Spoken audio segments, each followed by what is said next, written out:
श्रीराम. साधक हो, सध्या आपण सोमवार ते शनिवार श्री ब्रह्मचैतन्य गोंदवलेकर महाराज यांच्या परंपरेतील साखरखेर्डा येथील संत परमपूज्य श्री प्रल्हाद महाराज यांचे श्री देवीदास अमृत मोहोरीला लिखित संक्षिप्त चरित्राचा आस्वाद घेत आहोत. तसेच रविवारी श्री महाराजांच्या काही भक्तांचे अनुभव ऐकणार आहोत. अंढेरा गावच्या शंकर महाराजांच्या 2 मुली बामणीकर देशपांडेकडे 2 सख्या भावांना दिल्या होत्या.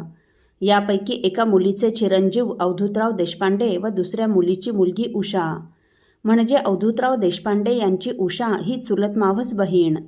उषाताई बोरगावला वासुदेवराव इनामदार यांना दिली होती. एक वेळ श्री महाराज बोरगावला तिच्या गावी गेले असता या उभयतांनी महाराजांचा अनुग्रह घेतला. महाराजांनी त्या दोघांनाही नियम सांगून सतत नामानुसंधानात राहण्यास सांगितले व दोघांनाही दासबोध वाचण्यास सांगितले. तेव्हा उषाताई म्हणाल्या, महाराज, मला वाचता येत नाही. त्यावेळी श्री महाराज म्हणाले, बाई, आधी काही दिवस श्रवण करा, नंतर समर्थ कृपेने हळूहळू वाचता येईल. आणि खरोखर काही दिवसांनी त्यांना दासबोध वाचता येऊ लागला. वासुदेवरावकडे त्यावेळी 30-35 एकर जमीन होती, परंतु शेतकऱ्यांसाठी अस्मानी संकट हे ठरलेलंच असायचं. कधी पावसाअभावी कोरडा दुष्काळ, तर कधी अतिपावसामुळे ओला दुष्काळ. कधीतरी एखाद्या वर्षी चांगलं पीक यायचं, त्यामुळे त्यांची आर्थिक परिस्थिती सर्वसाधारणच होती. त्यात त्यांचे यजमान वासुदेवराव हे राष्ट्रीय स्वयंसेवक संघाचे सक्रिय कार्यकर्ते होते, त्यामुळे संघाच्या कामासाठी ते बऱ्याच वेळा बाहेरगावी असत. अशावेळी पाहुणे आले किंवा सणवार आला म्हणजे तो कसा साजरा करायचा हा प्रश्नच पडत असे. परंतु श्री महाराज सर्वांतर्यामी, सर्वच काही जाणणारे, सर्वांचा सांभाळ करणारे, सर्वांचे भरणपोषण करणारे विश्वंभरच ते. यांची परिस्थिती ते जाणून होते. अशात दिवाळी आली. यजमान संघ कार्यासाठी परगावी गेलेले, घरात पैशाची अडचण. तेव्हा दिवाळी कशी साजरी करावी या विचारात उषाताई असताना अचानकपणे पोस्टमन आला आणि मनी ऑर्डर आहे म्हणाला. महाराजांनी 35 रुपये पाठविले होते. महाराजांची कृपा पाहून त्यांना आणि घरातील सर्वांनाच खूप आनंद झाला. त्यांनी लगेच किराणा, कपडा वगैरे आणून दिवाळी साजरी केली. श्री महाराज 3-4 वर्षे सतत दिवाळीच्या आधी अशी 35 रुपयाची मनी ऑर्डर तिला करीत होते. भक्तांची किती काळजी वाहत होते महाराज. गुरुरायाला अनाथांचा मायबाप म्हणतात ते उगाच का? नामस्मरण करण्यास आणि दासबोध वाचण्यास महाराज बहुतेक सर्वांना सांगत असत. त्यांच्या आशीर्वादाने वाचता येत नसणाऱ्यांनाही, म्हणजे अक्षर ओळख नसणाऱ्यांनाही पुढे दासबोध वाचता येऊ लागला. या उषाताई इनामदार, आपद भालगावच्या कुलकर्णीबाई, तसेच साखरखेर्ड्याच्या बाळासाहेब जाफराबादकर यांच्या मातोश्री उमाबाई देशपांडे जाफराबादकर यांना अक्षर ओळख नव्हती, परंतु महाराजांच्या कृपेने पुढे त्यांना अक्षर ओळख होऊन दासबोध वाचता येऊ लागला. असो, श्री महाराज त्यांच्या बालपणी साखरखेर्ड्यात असणाऱ्या संत सत्पुरुषाविषयी बोलताना या 3 सत्पुरुषांबद्दल नेहमी सांगत असत. त्यात माधुकरी बुवा.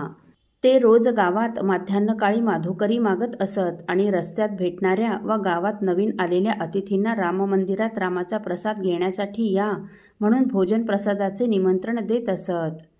माधुकरी मागून आणलेल्या अन्नाचा रामाला नैवेद्य दाखवीत, वैश्वदेव करीत आणि त्यावर रामाचं तीर्थप्रोक्षण करून प्रसादासाठी आलेल्या या सर्वांना भोजन प्रसाद देत व आपणही तोच प्रसाद ग्रहण करीत.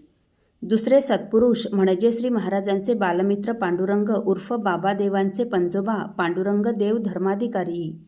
त्यांच्या नावावरून पुढे यांचंही नाव पांडुरंग असं ठेवलं. त्यांच्याकडे भरपूर शेतीवाडी होती. त्यात साखरखेर्डा मेरा रस्त्यावर एक शेत होतं. त्या शेतात ते बहुतेक दरवर्षी ज्वारीचे पीक घेत असत आणि त्या शेतातील ती ज्वारी किंवा येणारे इतर सर्व पीक ते गोरगरीब, ब्राह्मण, दीन, अनाथ, अपंग अशांना वर्षभर वाटत असत. ते प्रत्येक एकादशीला रामाचे भजन करीत नगरप्रदक्षिणा करीत असत. पाऊस असला तरी अंगावर पोते वगैरे घेऊन नगरप्रदक्षिणा करीत. कोणत्याही ऋतूत त्यांचा हा नियम कधीच चुकला नाही. प्रत्येक द्वादशीला त्यांच्याकडे 12 ब्राह्मण भोजन प्रसादास असत. द्वादशीला भोजन प्रसाद घेण्याआधी ते गावातील प्रत्येक चौरस्त्यावर उभे राहून गावात कोणी उपाशी आहे का, घरी जेवायला या म्हणून मोठ्याने आवाज देऊन अशा लोकांना घरी नेऊन भोजन प्रसाद देत असत. त्यांच्या घरून अतिथी कधीच विनमुख जात नसे. त्यांचा हा वारसा त्यांचे चिरंजीव गोपाळराव देव म्हणजे बाबादेवांचे आजोबा यांनी सांभाळला. त्यांच्याकडे देशमुखीचं वतन होतं म्हणून त्यांना देव देशमुख असंही आडनाव पडलं. संत असणाऱ्या या पांडुरंग देवांपासून परमधार्मिक व धर्मकार्य करणारे म्हणून त्यांना सर्व लोक धर्माधिकारीही म्हणू लागले. आजही त्यांच्या पिढीतील काही मंडळी देव, काही देव देशमुख तर काही देशमुख आडनाव लावतात. श्री महाराज एक वेळ वसंतराव देवांना म्हणाले, तुम्ही देव देशमुख धर्माधिकारी आहात. धर्माधिकारी आडनाव लावल्यामुळे धर्मकार्याची प्रेरणा मिळेल आणि आपल्या घराण्यात झालेल्या या संत पुरुषाची आठवण राहील. साखरखेर्ड्यातील तिसरे सत्पुरुष श्री हरिहर महाराज हे मूळचे शेवलीचे राहणारे, परंतु शेवटी साखरखेर्ड्याला येऊन राहिले. हे महालक्ष्मी मंदिराजवळ पर्णकुटी बांधून राहत असत. त्यांच्याजवळ 2 मोठे लाकडी ठोकळे होते. ते ठोकळे ते हरिहर अशी मोठ्याने गर्जना करून वाजवीत असत.